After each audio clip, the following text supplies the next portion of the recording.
Hello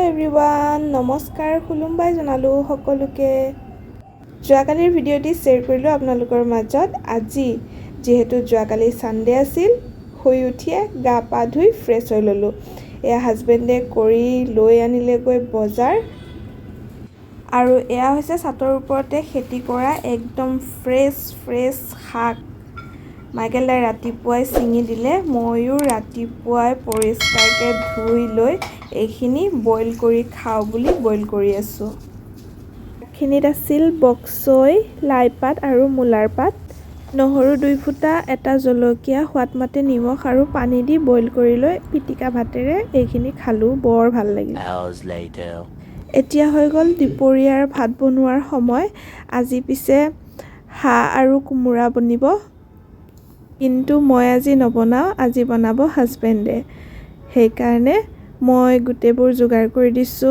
আদা গুছাই দিছো নহৰু গুছাই দিছো কাৰণ আদা আৰু নহৰু হাজবেণ্ডে গুছালে ইমান সময় লাগে সেইকাৰণে গুটেবোৰ ৰেডি কৰি দিছো আৰু ইফালে অকনমান মই ফল কাটি লৈ ফলখিনি খাই ললো আৰু এইটো লৈ আহিলে জহা কোমোৰা হাহেদি খাবৰ কাৰণে হাজবেণ্ডে কোমোৰাটো ফালি দিলে মই এতিয়া টুকুৰা টুকুৰ কৰিম কোমোৰাটো ডাঙৰ ডাঙৰ কাটিম না খিচখিচকে কোমোৰাখিনি কেনেকুৱা সাইজত কাটিম তাক খুধি লৈ ধুনিয়াকে কাটিবৰ কাৰণে ষ্টাৰ্ট কৰি দিছো আলু আৰু কোমোৰাবোৰ হাজবেণ্ডৰ বহু দিনৰ পৰা হাঁহ খাবলৈ বৰ মন গৈ আছিল বুলে আমাৰ ঘৰত যোৱা দেওবাৰে খাই আহিছিল যদিও তাৰ হেপা পলোৱা নাই সেয়ে হাঁহ এটা কিনি লৈ আহিলে এফালে মোৰ এতিয়া লাও আৰু কোমোৰা কাটি হৈ গল আৰু পিয়াজ আদা নহৰু গুটেবোৰ গুছাইও হৈ গল এফালে মই গৰম মছলাও ৰেডি কৰি থলো আৰু এফালে মছলাখিনি আদা নহৰু আৰু জালুক পেষ্টটো বনাই দিলো এফালে কেৰাহীটোও বহাই দিলো মই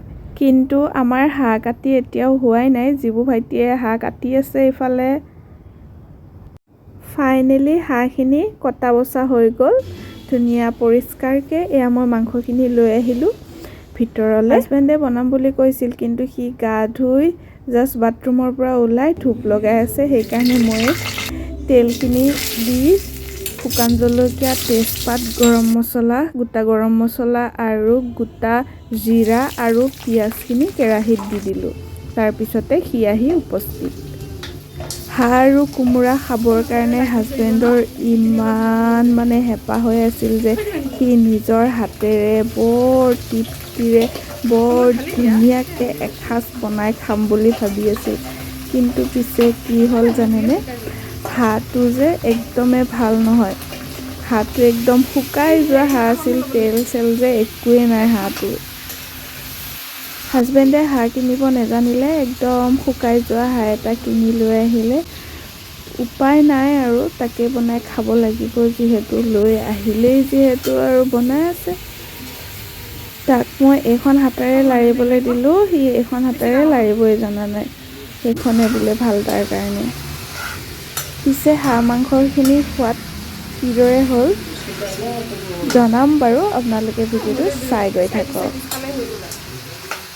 এতিয়া মাংসখিনি পুৰা লাৰি লাৰি ঢাকনি লগাই দিলে অলপ সময়ৰ কাৰণে এফালে মই বেঙেনা পিটিকা কৰিম বুলি বেঙেনা পুৰি আছো এফালে কি মাংস লাৰি আছে এটা বেঙেনা পুৰি মোৰ হৈ গল আৰু এটা বেঙেনা এয়া পুৰি আছো এয়া এতিয়া মই মাংসখিনি মই উঠাই লাৰি দিলো আৰু যিহেতু আদা নহৰু আৰু জালুকৰ পেষ্টখিনি নাই দিয়া সেইকাৰণে এনেদৰে অকণমান বহলাই লৈ ইয়াতে আদা নহৰুৰ পেষ্টখিনি দি দিলো কাৰণ ফাৰ্ষ্টত দিয়া নাছিল লাগি ধৰিব বুলি মাংসখিনি আগে ধুনীয়াকৈ ভাজি লৈছে তাৰ পিছতহে দিম বুলি হাজবেণ্ডে ৰাখি দিছিল এতিয়া মই আদা নহৰুৰ পেষ্টখিনি দিয়াৰ পিছত ধুনীয়াকৈ লুটিয়াই পুটিয়াই লাৰি দি আকৌ ঢাকনি লগাই দিলো এতিয়া মাংসখিনিত দিলেহি ঘৰতে গুড়ি কৰি ৰখা জিৰা গুড়ি আৰু ধনিয়াৰ গুড়ি এইফালে মই বেঙেনা দুটা বাকলি এৰুৱাই লৈ এনেকৈ ফালি চালো পোক আছে নেকি বুলি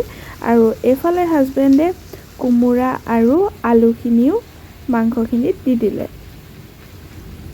জহা কোমোৰা আৰু আলুখিনি দিয়াৰ পিছত চাৰিওফালে ধুনীয়াকৈ লুটিয়াই পুটিয়াই দিয়াৰ পিছত এয়া মই ঢাকনি লগাই দিলোঁ। এইফালে মই এতিয়া বেঙেনা পিটিকাখিনিত ধনিয়া পাত দিলোঁ, নিমখ দিলোঁ সোৱাদমতে আৰু মিঠাতেল দিলোঁ। ঠাণ্ডাৰ দিনত এনেদৰে বেঙেনা পিটিকাৰ খোৱাৰ মজাই বেলেগ নহয় জানো। এইফালে হাঁহৰ মাংসখন হৈ আছে আৰু এইফালে মই ভাতো বহাই দিলোঁ। এতিয়া মাংসখিনি অকণমান লাৰি দিওঁ। জহা কোমোৰাৰ গোন্ধটো ইমান ধুনীয়া আহিছে নহয়।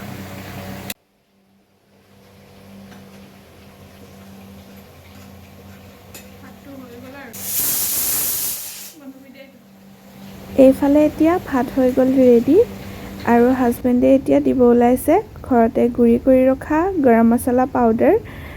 পেকেট মছলা দিয়াতকৈ ঘৰতে গুড়ি কৰি ৰখা মছলাবোৰ দি বনালে মাংসৰ সোৱাদ দুগুণ হয়।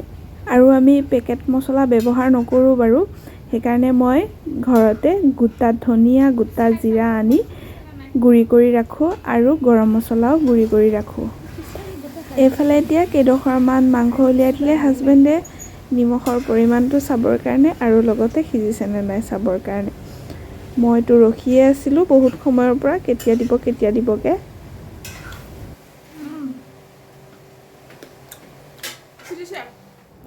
তাৰপিছত এপিচ খালোঁ, দুপিচ খালোঁ, 3 পিচ খাই দিলোঁ।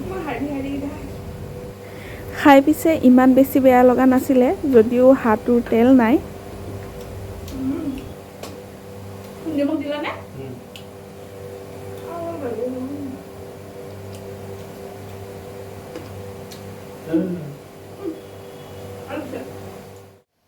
এতিয়া এইফালে পানী দিবৰ কাৰণে গৰম পানী কৰি লৈছে, পানী দি দিলে। এয়া পানী দিয়াৰ পিছত ধুনীয়াকৈ উতলি থাকোঁতে এবাৰ মই লাৰি দিলোঁ। তাৰপিছত হাজবেণ্ডে ক'লে বন্ধ কৰি দিবৰ কাৰণে, কৰি দিলোঁ গেছটো বন্ধ। এয়া এতিয়া আমাৰ হৈ গ'ল হাঁহৰ মাংস জহা কোমোৰাৰে ৰেডি। এতিয়া খাবহে লাগে আৰু। তুমি খুব নাহা লৈছা আৰু।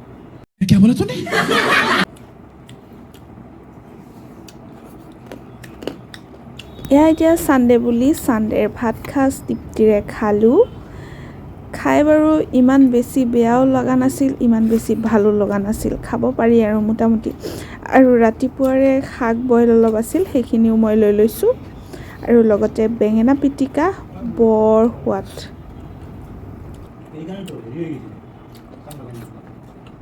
হাঁহৰ মাংসখিনিতকৈ কোমোৰা কেইপিচ খাই মই বেছি ভাল পালোঁ। পিছে মই এতিয়া খাওঁ।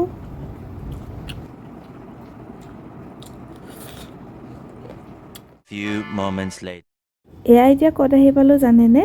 যিহেতু ৰাস চলি আছে, সেয়েহে ভাত খাই উঠি 3 ঘণ্টামান ৰেষ্ট লোৱাৰ পিছত কাহিলীপাৰাৰ উদালবাক্ৰাত প্ৰথমবাৰৰ বাবে ৰাস পাতিছে, গতিকে তাকে চাবলৈ আহিলোঁ। এয়া দেখিছেনে কি ধুনীয়া মূৰ্তিবোৰ? চাই পিছে বেয়া নালাগিল, বহুত বেছি ভাল লাগিল। আৰু চাৰিওফালৰ পৰিৱেশটো খুবেই ধুনীয়াকৈ ডেক'ৰেট কৰিছে, ভাল লাগিল।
তো আজিৰ ভিডিঅ'টোত ইমানেই আছিল। ভিডিঅ'টো চাই কেনে পালে জনাবলৈ নাপাহৰিব লাইক আৰু কমেণ্ট কৰি আৰু যিসকলে মোৰ ভিডিঅ' প্ৰথম চাই আছে প্লিজ চেনেলটো ছাবস্ক্ৰাইব কৰি দিব আজিলৈ আহিছোঁ বাই বাই